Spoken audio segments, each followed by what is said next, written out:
my soul now to stand. Used to be for my failure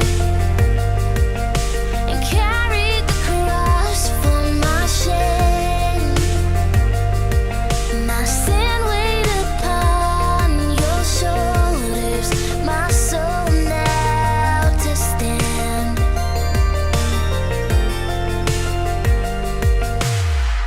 So I'll stand with arms high and heart abandoned in awe of the one who gave it all. So I'll stand, my soul all to you surrender. All I am is yours.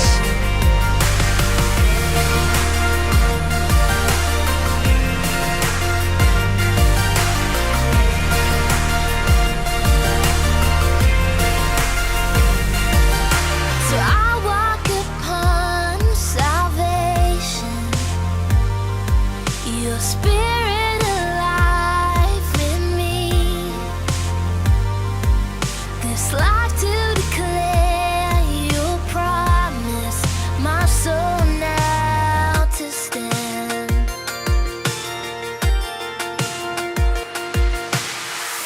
So I'll stand with arms high and heart abandoned in awe of the one who gave it all. So I'll stand, my soul all to you surrender. All I am is yours.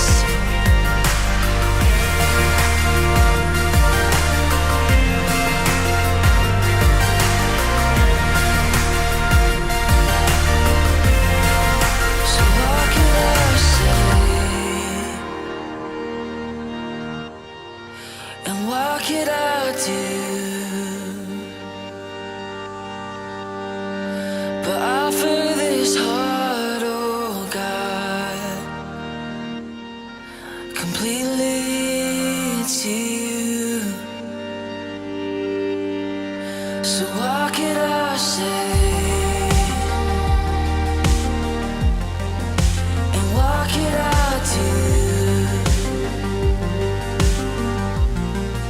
But offer this heart, oh God, completely to you.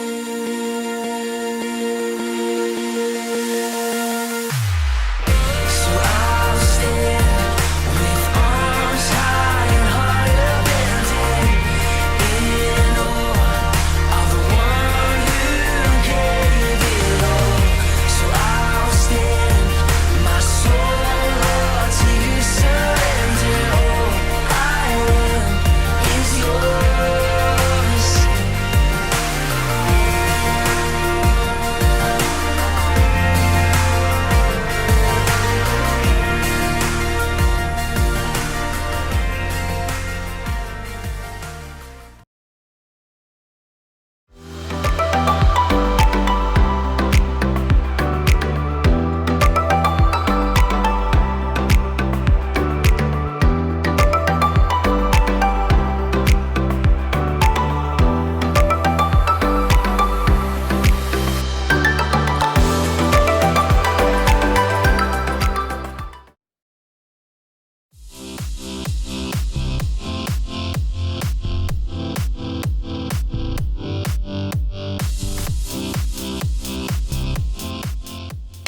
Done! Oh, here we go. Hi, I'm Erica.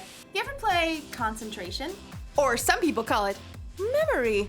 My friends and I play it all the time. I'm the best at it. The object, if you don't already know the rules, is to find two cards that match.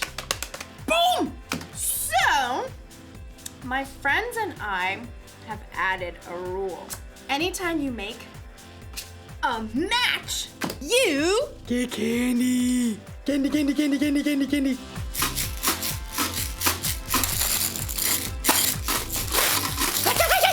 What can I do?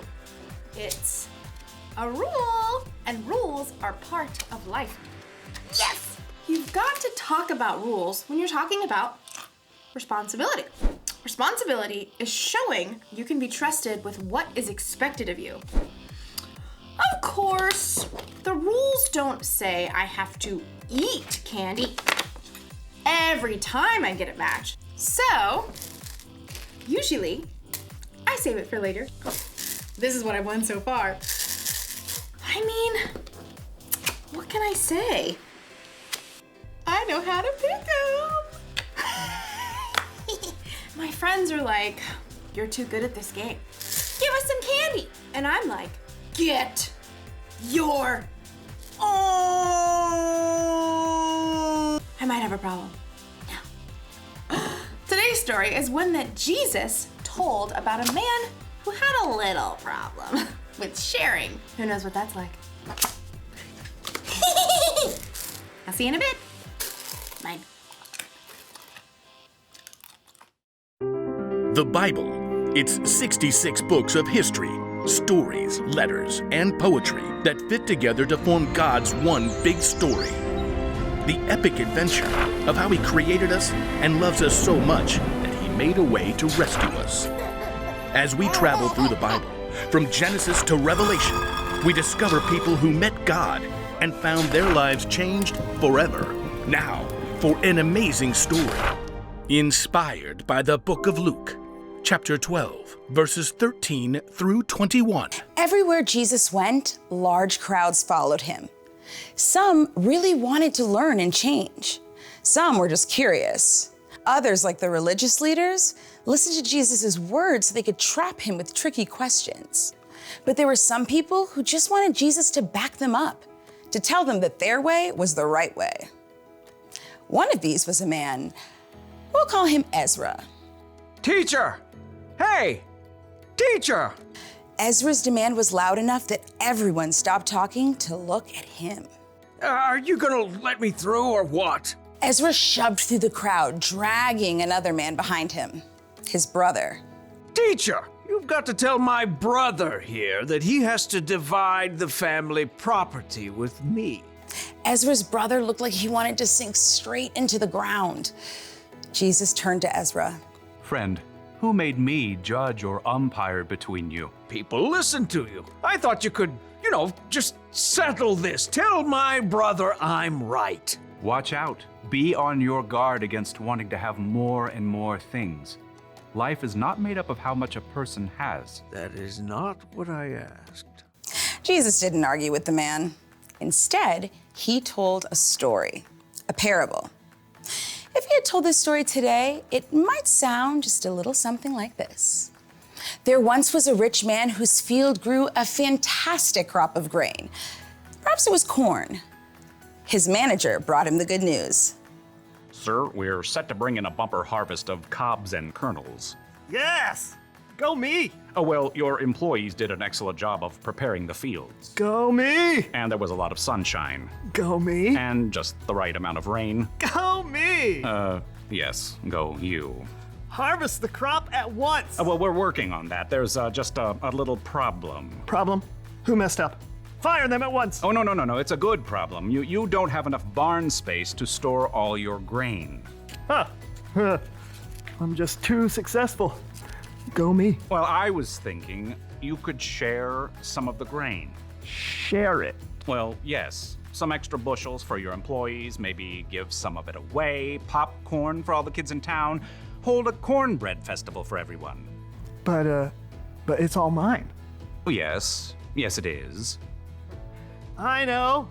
I'll tear down my barns and build bigger ones. Then I can store up all the extra grain for myself. Oh. See to it. I want those new barns up by the time the corn harvest is in.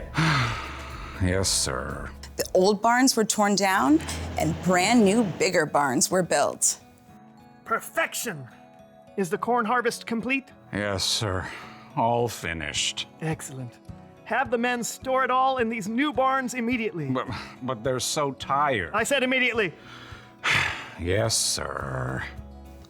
At last, the rich man's entire corn crop was stored in his shiny new barns.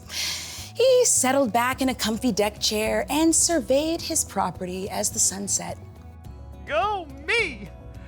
Self, you've done pretty well for yourself. You got grain stored away for a lot of years to come. He popped a gourmet corn chip into his mouth. Self, take it easy. Eat, drink, and live it up. You foolish man. The rich man nearly choked on his chip. Excuse me? The rich man looked around, but he could see no one. He was entirely alone. Oh, great. Is this supposed to be some God moment where I discover what I've been doing wrong? That's exactly what it was. You foolish man. Tonight I will take your life away from you. Then who will get what you have prepared for yourself? Could we come up with a different ending to this story? But there was no way out for the rich man. He had chosen to focus only on what he could keep for himself. Jesus wrapped up his parable by explaining, That is how it will be for whoever stores things away for themselves, but is not rich in the sight of God. We don't know how Ezra responded, but maybe, just maybe, he started worrying less about getting more of his family's stuff. Maybe he started to care a little more about sharing what he did have with his brother.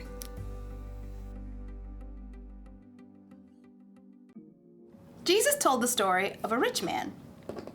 He had more than enough food for himself to eat, and he kept it all.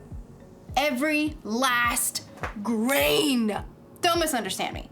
There's nothing wrong with saving. It's good to save your allowance money for that new toy you want. It's good to save candy for later instead of eating it all at once. But saving wasn't the problem with the rich man. No. His problem was his heart. He loved himself and his stuff more than he loved other people. And that's not good, because people are always more important than stuff. You see, I can't say that I'm a follower of Jesus if I'm going to be selfish with the things I have. Those things don't match. It's our responsibility to share with others, and we all have something we can share. Maybe you have time to share, or money, or candy. You're going to have all kinds of chances in your life to share with someone who has less than you. Don't miss your chance. Here's a rule for life to remember today. Share what you have. I've got candy to share next time I see my friends. I've got clothes I don't wear anymore that I could donate. And I've got time if anyone wants to play concentration with me later. Although I warn you, I'm pretty much the best at it. See you next time. I'll save you some candy.